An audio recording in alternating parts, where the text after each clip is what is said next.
Welcome to The Wisdom of the East, your gateway to explore ancient traditions and teachings that emanate from the East. Get ready for an enlightening journey where we unravel age-old secrets and wisdom that have shaped cultures, philosophies, and martial arts. In this video, discover the life and legacy of Morihei Ueshiba, the visionary founder of Aikido. Known as O-Sensei, Ueshiba combined martial discipline with profound spiritual insights to create a unique art that emphasizes harmony, balance, and self-defense without aggression. From his early training in traditional jujitsu and kenjutsu to his philosophical journey influenced by Shinto and Omoto, Ueshiba's story is one of transformation and innovation. We explore how Ueshiba's principles shaped Aikido into a martial art that transcends physical combat. By focusing on redirecting energy and neutralizing conflict, Aikido embodies Ueshiba's vision of peace and universal connection. You'll learn about the techniques, teachings, and spiritual philosophies that make Aikido a practice not just of self-defense but also of self-discovery and harmony. Join us as we delve into the enduring impact of Morihei Ueshiba and how his art continues to inspire practitioners around the world. Whether you're a martial artist or someone seeking insight into a philosophy of peace, this exploration of Aikido's roots offers valuable lessons for all.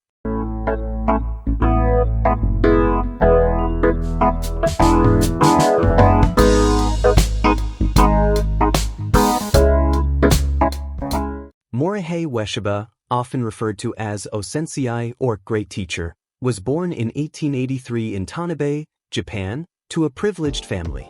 As a frail child, he was encouraged by his father to develop physical strength through swimming and sumo wrestling, while also being exposed to Shinto and Buddhist teachings that influenced his spiritual growth.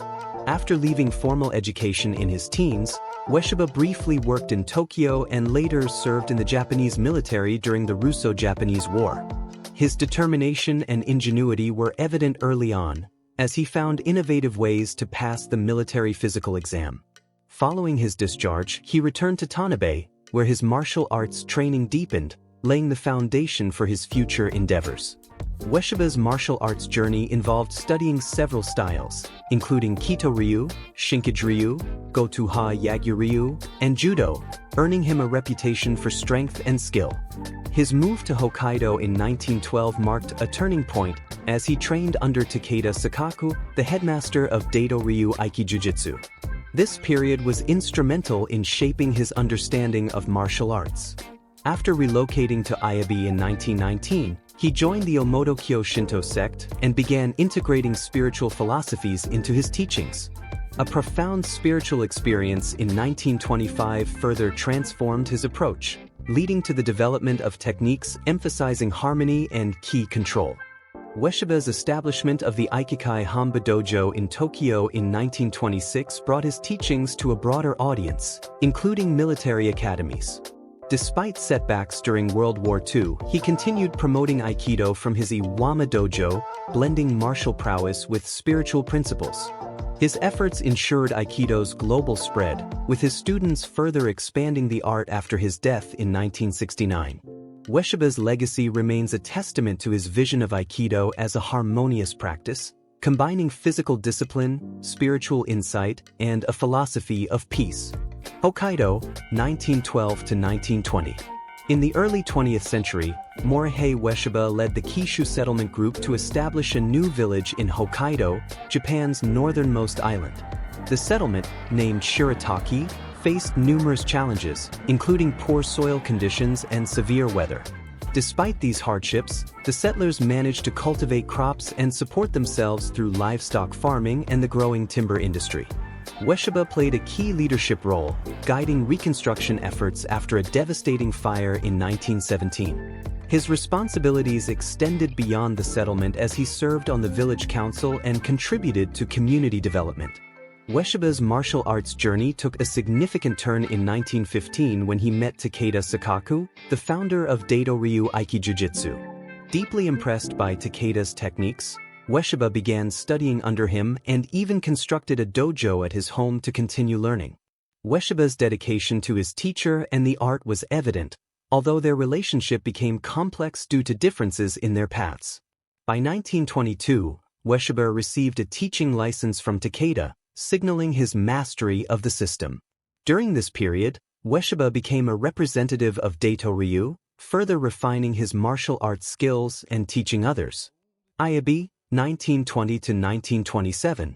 In 1919, Ueshiba left Shirataki to visit his ailing father but stopped in Ayabe, where he joined the Omoto spiritual movement led by Anisaburo Degichi. This marked a transformative phase as Ueshiba immersed himself in spiritual teachings and became the movement's martial arts instructor. He established his first dojo at the Omoto compound and began developing his unique martial art, influenced by the group's philosophy.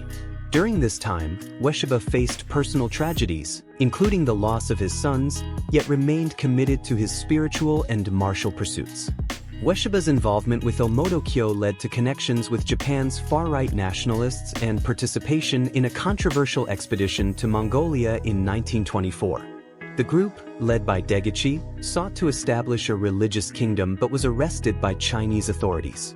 While others in their party faced severe consequences, Ueshiba and his compatriots were released and returned to Japan. Following this event, Ueshiba intensified his spiritual practices, including mountain retreats and ritual purification, which shaped the philosophy of his martial art.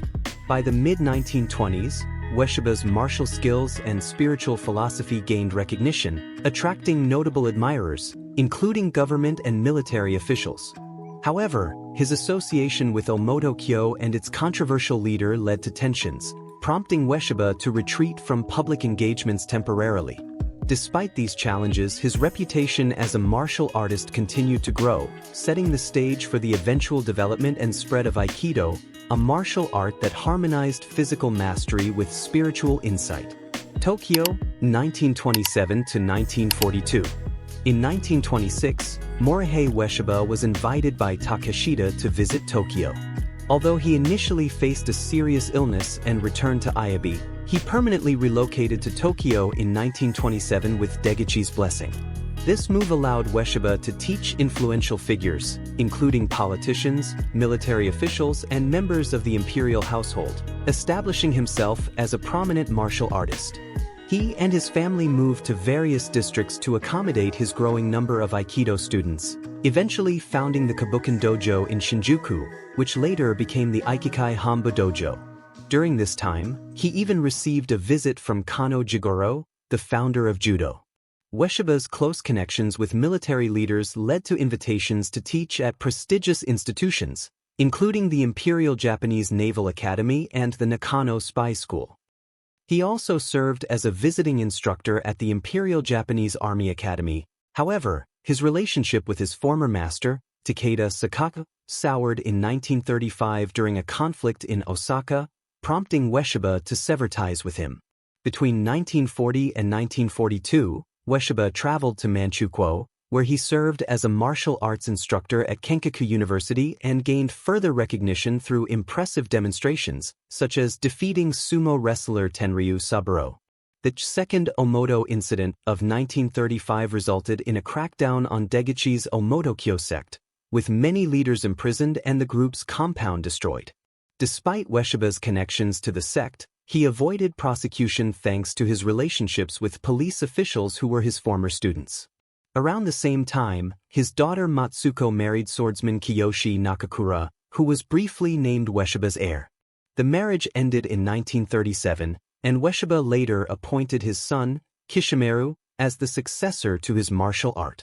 In the 1930s, Ueshiba became involved in efforts to prevent the growing militarization and eventual outbreak of World War II. He worked with Shumi Okawa and wealthy backers on a failed attempt to bypass the U.S. oil embargo by brokering aviation fuel exports. In 1941, Ueshiba undertook a secret diplomatic mission to China on behalf of Prince Fumimaro Kono to initiate peace talks with Chiang Kai-shek, but his late arrival thwarted the mission. Despite these challenges, Ueshiba solidified his legacy as both a martial artist and a figure involved in significant historical events. Iwama, 1942–1969. In 1942, Morihei Ueshiba moved to Iwama in Ibaraki Prefecture, seeking refuge from the political turmoil and militarism of Tokyo. He had been purchasing farmland in Iwama since 1935 and settled on a 17-acre property, where he established the Aiki Shurin Dojo, Iwama Dojo, and the Aiki Shrine, dedicated to the great spirit of Aiki. During World War II, despite a government ban on martial arts training, Ueshiba and his students secretly continued practicing Aikido in Iwama while the Tokyo Hombu Dojo served as a refugee shelter. His rural lifestyle also allowed him to pursue farming, a lifelong passion he viewed as complementary to martial arts, and it provided sustenance during food shortages. Ueshiba's exposure to Kodadama through Kun Nakanishi during this period significantly influenced his philosophical approach to Aikido, inspiring his concept of Takamusu Aiki. After World War II, the ban on martial arts was lifted in 1948 with the establishment of the Aiki Foundation, and the Hombu Dojo in Tokyo reopened in 1949. While Ueshiba retired from the day-to-day operations of Aikido, delegating responsibilities to his son Kishimaru, he remained active in promoting the art, traveling extensively and even visiting Hawaii in 1961. His later years were marked by devotion to prayer, meditation, calligraphy, and farming, alongside maintaining connections with nationalist figures like Mikami Taku. In 1969, Ueshiba fell ill with liver cancer and passed away on April 26, receiving the posthumous Buddhist title Aikian Moritake Enyu Daidoshi. His remains were buried at Kozanji Temple, with parts of his hair enshrined at Ayabe, Iwama, and Kumano. 2 months later, his wife Hatsu also passed away, marking the end of an era for Aikido's founding family. Morihei Ueshiba's life and teachings remind us that martial arts are not solely about physical prowess but about cultivating harmony within ourselves and with the world around us. His vision for Aikido as a path of peace goes beyond mere technique, offering a way to resolve conflict without violence and to transform challenges into opportunities for growth. Ueshiba's legacy continues to resonate, inspiring practitioners to embody his philosophy of balance, respect, and compassion. As we reflect on Aikido's emphasis on redirecting energy rather than opposing it, we can see parallels in how we approach life's struggles. Ueshiba's principles encourage us to adapt with grace, to find strength in unity, and to create solutions that benefit all parties. His unique blend of physical discipline and spiritual insight makes Aikido a profound practice that extends into every aspect of life. Through the global community of Aikido practitioners, Ueshiba's dream of fostering peace continues to thrive.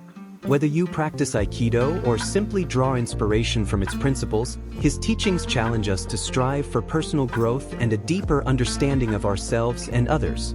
We hope this exploration of Morihei Ueshiba and Aikido has deepened your appreciation for the art and the philosophy behind it. As you continue your journey, whether on the mat or in daily life, may you carry forward the spirit of harmony that Ueshiba envisioned. Thank you for joining us on this journey through the legacy of Morihei Ueshiba. If you found this video insightful, don't forget to like, share, and subscribe for more content celebrating martial arts, philosophy, and the incredible stories behind them. Take a look at these videos that are in the cards at the end, and see you in the next video.